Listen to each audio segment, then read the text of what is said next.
Article 19 Clause 1 আমাক এই শিকায় যে right of freedom, right to express, right for speech. আমাৰ ওচৰত ৰাইট আছে, আমি সুধিব পাৰোঁ, আমি ক'ব পাৰোঁ, আমি এক্সপ্ৰেছ কৰিব পাৰোঁ নিজৰ ইম'শ্যন।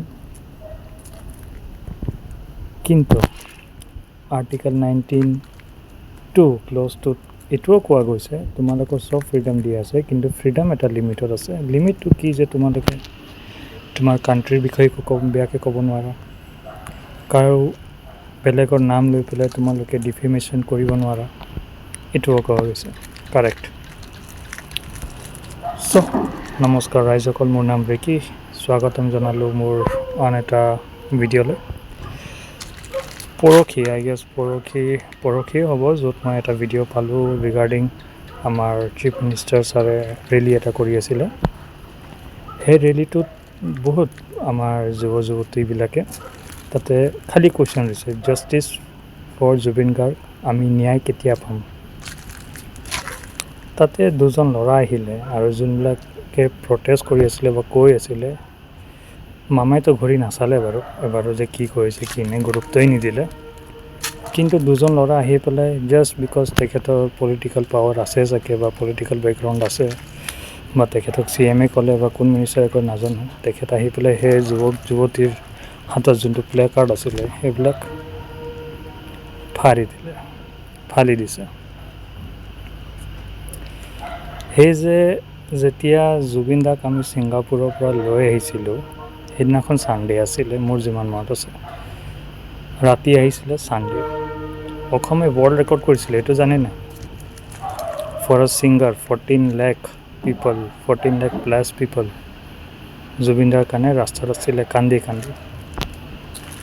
সেইদিনাখনৰ ৰেলীটো মই চাই পেলাই বুজি পালোঁ যে বহুত কৈছোঁ দেই, বহুত কম এনেকৈ মানুহ আছে যোনে জুবিন অনুৰাগী মনৰ পৰা হয়, হৃদয়ৰ পৰা হয়। সেইদিনাখন মই চাই পালোঁ সেই আমাৰ CMৰ ৰেলীত বহুত মানুহ জুবিন অনুৰাগী নহয়, পইচা অনুৰাগী হয়। পইচা দিলে চব ভাল। চবে পাহৰি গ'লে কথাটো যে জুবিন দা বুলি কোনোবা আছিলে, এজন দাদা আছিলে চবৰে ঘৰৰ। আজি সেইবিলাকে মাইকী হওক বা ল'ৰা ছোৱালীবিলাকে হওক যোনে নাচি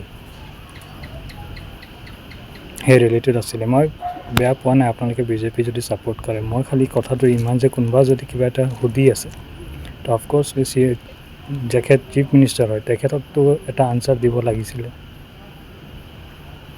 হয় নাই? আপোনালোকে যেতিয়া চাইছিলে সেই ল'ৰা দুটা প্লে কাৰ্ডটো ফালি আছে, তেতিয়াহ'লে আপোনালোকে কিয় ছাপোৰ্ট নকৰিলে বা আপোনালোকে একো নক'লে কিয়? এইটোৱে বুজায় যে পইচাই চব ডাঙৰ। পইচা মেইন ৰাইজ, যেনেকৈ আমাৰ কণ্টেণ্ট দাদা এজনে কয় গাহৰি মেইন ৰাইজ, সেনেকৈ কিছুমান মানুহৰ কাৰণে পইচা মেইন ৰাইজ। যিমান তল পৰিব আছে আৰু আপোনালোকে 10,000 আঁচনি পাই গৈছে, 9,000 আঁচনি পাইছে, 1200 কিমান অৰুণোদয় পাব, নোহোৱা নহয়। এগৰাকী আমাৰ নিজৰ বৌ, তেখেতে নিজৰ হাজবেণ্ডক হেৰালে, আৰু এনে মামুলি নহয় মানুহজন, গোটেই ভাৰতবৰ্ষৰ বিখ্যাত। ন্যায়টো নাপাব কাৰণ অলৰেডি ছিংগাপুৰ কোৰ্টে কৈ দিছে যে it was death by going to the sea, মানে ডুবি পেলাই তেখেতৰ মৃত্যু হ'ল। আৰু বিশ্বাস কৰক আসাম গভৰ্ণমেণ্টেও সেইটোৱে ক'ব, কিন্তু কথাটো আমি চবেই জানো, ক'বলৈ ভয় কৰোঁ। কিয়? বেছি একো নাই, সিহঁতৰ ওচৰত পলিটিকেল পাৱাৰ আছে, পইচা আছে। আমাৰ ওচৰত একো নাই, আমাৰ ওচৰত খালি এই মোবাইলটো আছে ক'বলৈ। সেইটোৱে নিজৰ মনটো প্ৰকাশ কৰিবৰ কাৰণে, কাৰণ বেছিকৈ কৈ দিলে কি হয় ন, এইটো পাৰ্টিত প্ৰেছাৰ আপোনাৰ ওপৰতো, আপুনিতো একো নাই, আপোনাৰ ফেমিলিৰ ওপৰত পৰে।